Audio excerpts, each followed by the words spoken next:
पहली बार एसएलपी की हिस्ट्री में ऐसा हो रहा है कि हम लोग यूनाइटेड की बात करने वाले हैं। काफ़ी दुःख के साथ मुझे ये वीडियो में पार्ट लेना पड़ रहा है, लेकिन क्या करें, मजबूरी है। यूनाइटेड कुछ काम ऐसे कर रही है ट्रांसफर विंडो पे कि हमने सोचा उसके बारे में थोड़ी बात की जाए। तो हमारे यहाँ पे एक्सपर्ट यूनाइटेड फैन और एसएलपी के पंडित हमारे अचिन जोहरी जी ज्वाइन कर लिया हमें as a United fan boy. वैसे before moving on to the signings, एक ये मैं चेंज देखना चाह रहा हूँ। और कह सकते हो हमने जो प्रीवियस स्ट्रीम की यूनाइटेड पे वीडियो तो नहीं, स्ट्रीम की यूनाइटेड पे जब हमारा डायरेक्टर ऑफ फुटबॉल जॉन मर्टो को अपॉइंट किया था, तो तब हमने एक छोटी सी स्ट्रीम की थी। लेकिन एक ये चेंज बहुत ऑब्वियस चेंज है, कोई भी इसको देखेगा कि भाई यूनाइटेड जो है विंडो में बहुत जल्दी डीलिंग कर रही है इस बार।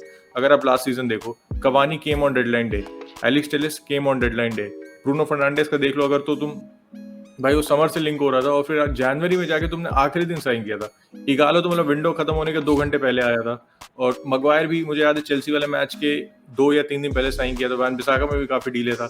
लेकिन अब की देखो भाई, Sancho is in the back, मतलब मान लो 2 साल लगे लेकिन विंडो की शुरुआत में आ गया, ये बात सही है। वरान भाई बड़ी साइनिंग है, he is also in the bag. और क्वारंटीन की वजह से अभी तक कह सकते हो मेडिकल वगैरह नहीं हुआ, तो वंस क्वारंटीन पीरियड फिनिशेस वो भी आ जाएगा। तो अचिंत क्या लगता है, ये change of plan, change of strategy जो है वो मर्टर की वजह से है, या फिर कह सकते हो फैंस को अपीज करने की कोशिश हो रही जो इतना पॉलिटिकल अनरेस्ट था और जो इतना प्रोटेस्ट वगैरह हो रहा था? I think it's a mixture of the two, जो उत्कर्ष ने कहा है कि it's because of the Glazers shitting themselves, एक तरीके से लिटरली देखो, बिकॉज जो मार्च में the events which took place, protest हुई थी जो ओल्ड ट्रैफर्ड में स्टॉर्म कर दिया था फैंस में, it was a very public event. सब fans all over the world, the football world in general got to saw that, and I think Glazers had to save their face, इसलिए they have to be very efficient in this window. Fans नहीं तो already there was a lot of uproar among them, और अगर Sancho या वरान ऐसी statement signings नहीं होती, fans would have been voicing their discontent very easily. दो internal appointment था, I was skeptical at the point when he was appointed. उसकी background देखो in terms of how he's been functioning at United, it's been actually pretty decently. Hannibal जो हमारा academy player है, जिसको हमने Monaco से prize away किया था, and he's doing pretty well in our under 23s, उसको यूनाइटेड आने का बहुत बड़ा रोल जॉन मर्टो का था उसमें. इस हिसाब से अब देखो यंग प्लेयर्स को काफ़ी अच्छे से बेड इन किया उसने. हमारी एकेडमी थोड़ी रफ पैच से जा रही थी, and I think it's functioning decently, not at the best we could, but ये फंक्शनिंग डिसेंटली वेल, और उसमें मर्टो का काफ़ी बड़ा हाथ रहा है.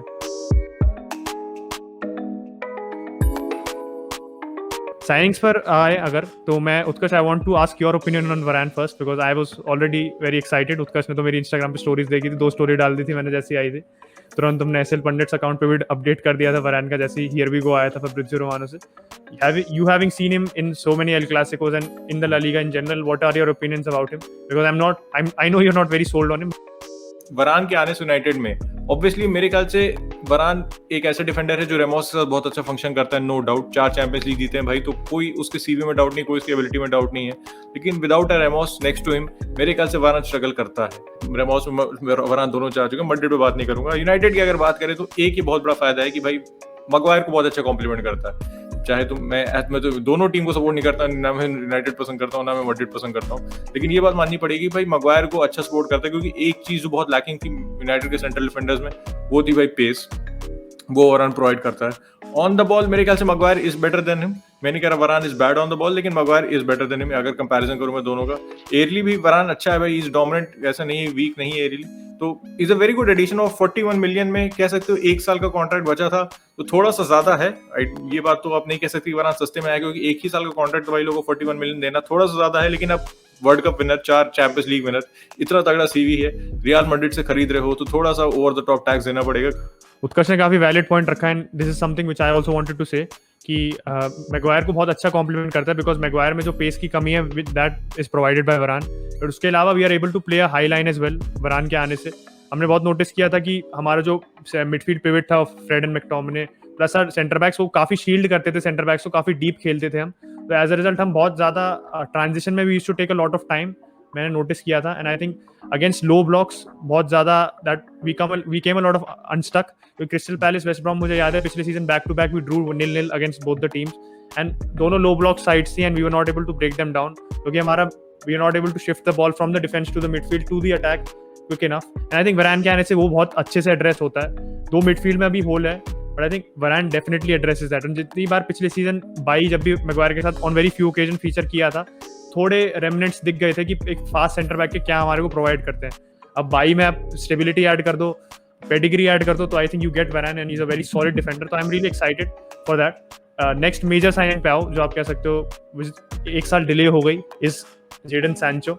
फाइनली आ गया है वो फॉर 73 मिलियन पाउंड्स।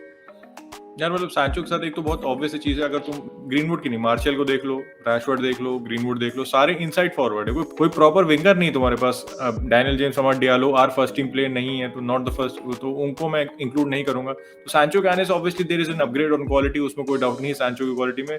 और एक तुम्हें नेचुरल विद प्रोवाइड करता है भाई, नेचुरल क्रिएटिविटी प्रोवाइड करता है, नेचुरल आउटलेट प्रोवाइड करता है, जो कि क्योंकि उसकी tendency is not to come in to score goals. अब वो गोल स्कोर करेगा लेकिन equally look to get in half spaces, वो असिस्ट ढूंढने की कोशिश करेगा, will provide options on the wing. Crossing भी भाई सैंचो की बहुत अच्छी है। तो ऑब्वियसली यार मतलब जो एक तुम काफी लैक कर रहे थे बहुत टाइम से, पिछले 4-5 सालों से कोई राइट विंगर नहीं था तुम्हारे पास, सैंचो डेफिनेटली प्रोवाइड्स दैट। तुम्हारा क्या हाल है, सैंचो के आने से क्या अंतर पड़ेगा, और क्या एक्चुअली तुम्हें टाइटल चैलेंज की तरफ पुश कर सकता है, या फिर अभी भी यूरोपा लीग में ही खेलोगे? यूरोपा लीग में तो नहीं खेलेंगे इस बार। I think this time the bare minimum for us in the Champions League should be progressing at least till the quarter final, least मैं कह रहा हूँ। I think ideally I want to see us progress way further than that. Sancho की बात करूँ तो यार right पे you already said कि we had all the inside forwards operating, एक natural creativity नहीं थी। लेफ्ट पे भी हमारी यही प्रॉब्लम रही है, बिकॉज रैशफोर्ड का आप देखो his first tendency is to shoot, not to look for the pass. I think that's a big problem which we had, and right पे Sancho will address that. हमने देखा था जब Pogba was playing on the left hand side towards the end of the season, तो creativity address हुई थी उससे, Cavani के और goals आने शुरू हुए, we are creating more chances. So obviously Pogba was playing out of position, but Sancho की main position वो है। एक पॉजिटिव इसका ये है कि Greenwood will also be allowed to play in his natural position whenever Cavani is not in the team, या जब भी उसको चांस मिला he can play as a centre forward, जो उसकी ग्रोइंग इन द एकेडमी उसकी वही मेन पोजीशन थी। And I think Wan Bissaka के लिए भी अच्छा है, because Wan Bissaka didn't have a proper right winger to complement him. अब जैसे लेफ्ट साइड पे रैशफोर्ड लूक शॉ की केमिस्ट्री काफी अच्छी थी, ग्रीनवुड और वैन बिसाके के अंदर कोऑर्डिनेशन नहीं दिखता था। आई थिंक वैन बिसाका के अटैकिंग गेम भी डेवलप होगा, पिछले सीजन थोड़ा डेवलपमेंट्स दिखे हमें।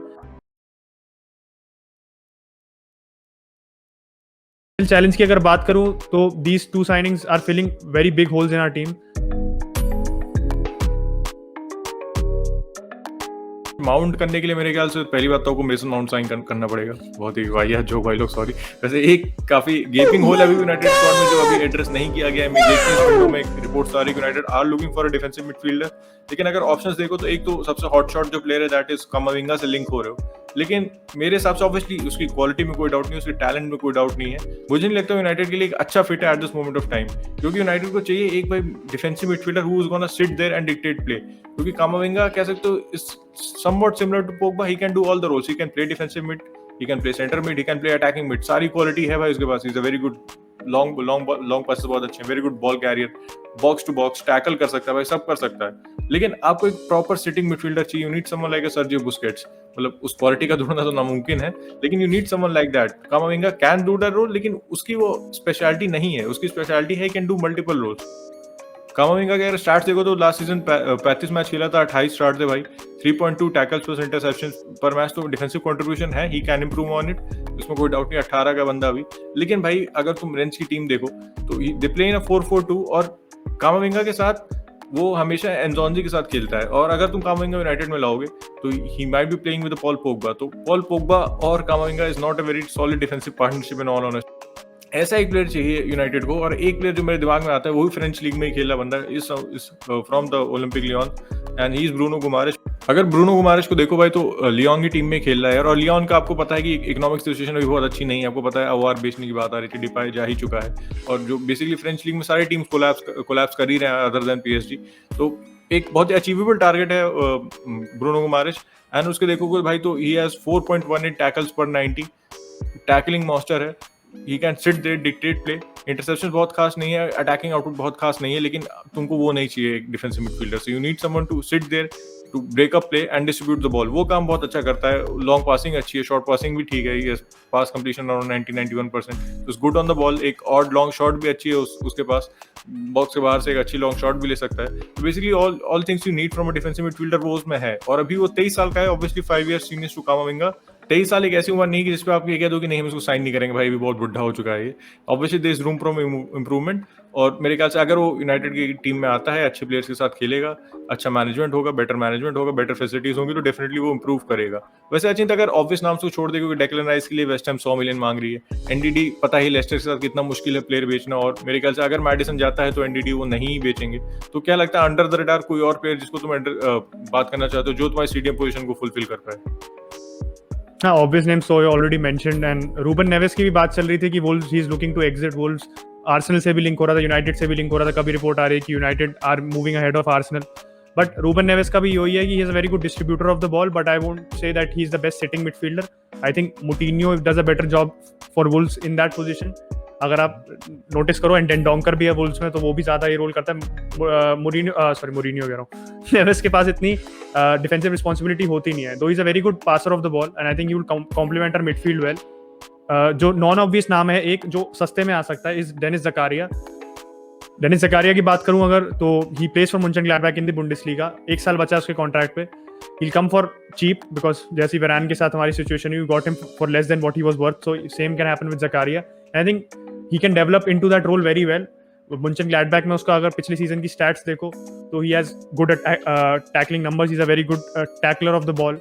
उसके interception numbers are also very high, 85 percentile है उसकी इंटरसेप्शंस का, which means he is better than 85% of the midfield players in his position.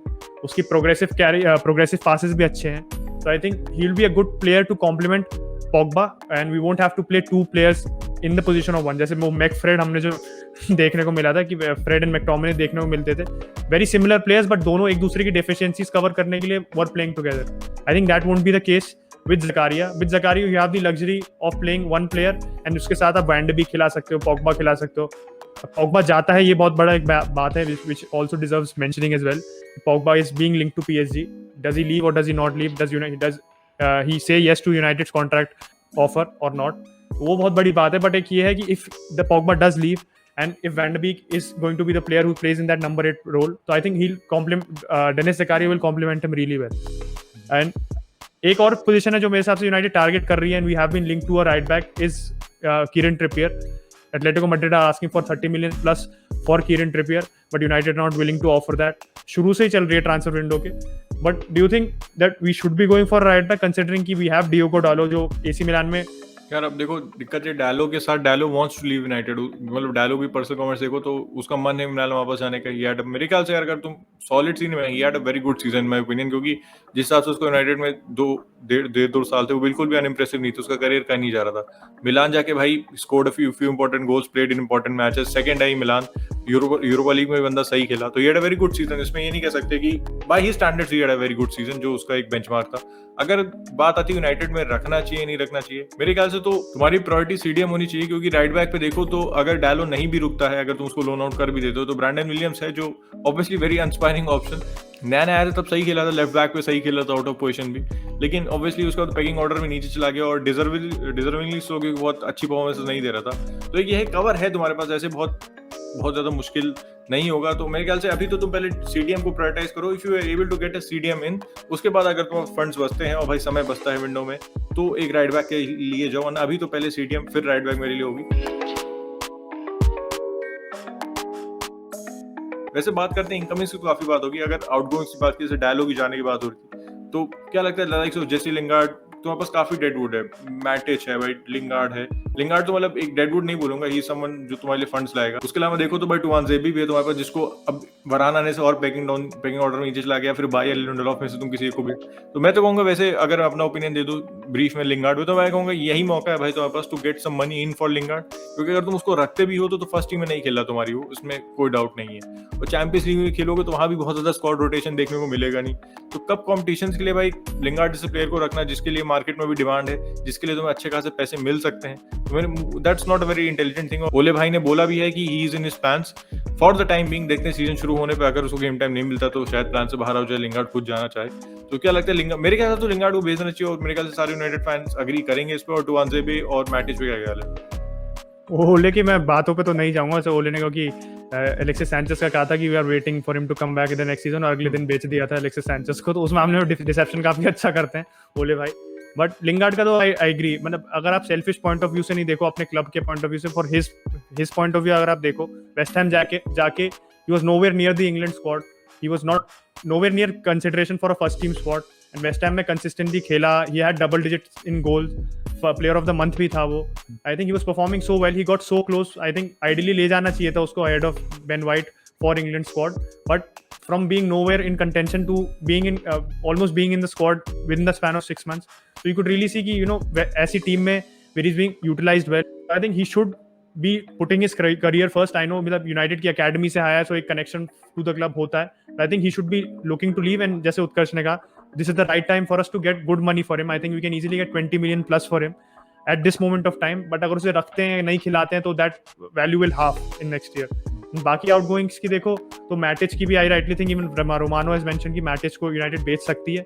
I think we should be selling him, क्योंकि फ्रेड मैकटोमिने ऑलरेडी हमारे पास है, van de Beek भी है हमारे पास in that position, we have Pogba in that position. Matic उसको नया कॉन्ट्रैक्ट दिया, he was playing well towards the end of last season, but उसके बाद देन इट सेम्स लाइक उसकी लेग्स चली गई हैं बिल्कुल. He is not able to live up, मतलब he was a slow player already, और स्लो लगने लगा है कि मतलब the game passes him by. Even pre season friendlies में भी is not looking convincing. So I think we should be looking to sell Matic as well. Juan Mata है वो, आई एम वेरी, मतलब एक पर्सनल सैडनेस दिखती है कि Chelsea में जो वो प्लेयर था यूनाइटेड में आके, only we show glimpses of that. He is never been deep man to rely on for any manager. कभी कभार आउट ऑफ पोजीशन खेला राइट विंग पे, नंबर 10 रोल में कभी बेरली खेला है वो अपने.